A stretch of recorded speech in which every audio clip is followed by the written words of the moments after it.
Hey friends, so we had a problem where water was coming off of the roof, and what we decided to do is put some guttering and tubing in order to capture the water and run it away from the building, which is what that tubing is doing. Doesn't look nice for cosmetics, but at least it stops water running underground and then later into the basement. However, that water can run off of the ceiling and over the guttering, and so I'm going to add some metal pieces that I need act as, I guess, a flange or barrier to the water. Now, I haven't tested these out to see if it's the right size or shape. I'm just eyeballing it, but you can see where I used flat metal and bent it, cut it in shape, and between these two pieces we should make it work. Let's see how it goes. I'm on top of the ladder now, and I'm attaching this piece that I made. It's not exact angle that I wanted. Again, I was eyeballing it, so I had to bend it there.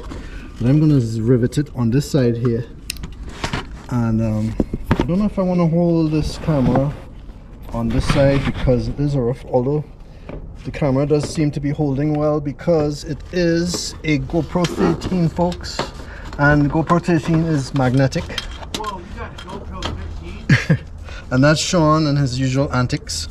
And I'm going to rivet. This is a rivet gun here. Place it through here. You bring these two pieces of metal together as tight as possible, and then when you do that, you push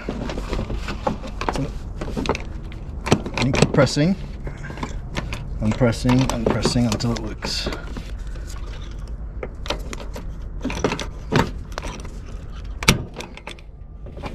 So that holds that right there, and this is not going anywhere. But I'm going to put the extra piece that I made, just in case. I'm going to put that here to make sure stuff doesn't go in the vent.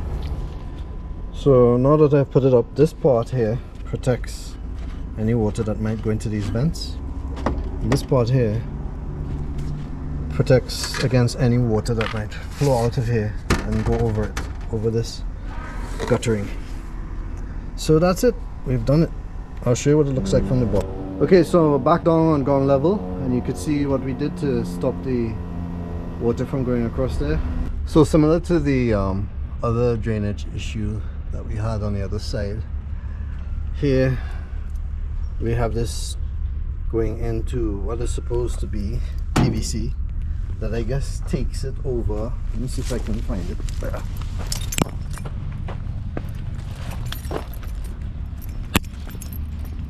Some sort of drainage area, I can't find it, but you can see how it runs off of the home. This tubing is probably going underneath to some sort of sewer system. But here's the issue with that.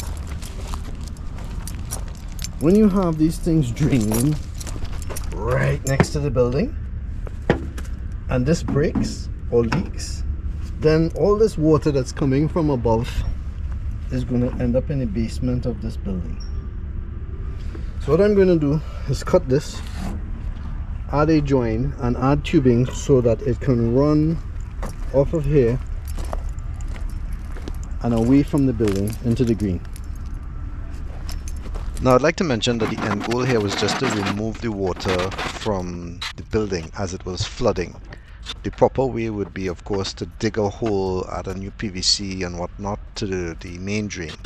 However, there was not that time and those resources to do that. So again, the idea here was just to get the water to go from the guttering to the grass area and away from the building to prevent flooding. Now, in the process of doing this, I found that the coupling for the guttering was not the correct size. So I had to use some tape, I believe it was Gorilla tape, to bind the guttering together. And that again is an improvisation, as well as the way that the tubing is put onto the wall is also an improvisation. Again, there's proper ways to do this, but this is just to get the water away. So in the case of where you have flooding and the basement of your building, you can always check to see if that guttering is taking all the water down to PVC, and thus the PVC is cracked in some way and allowing the water to come in.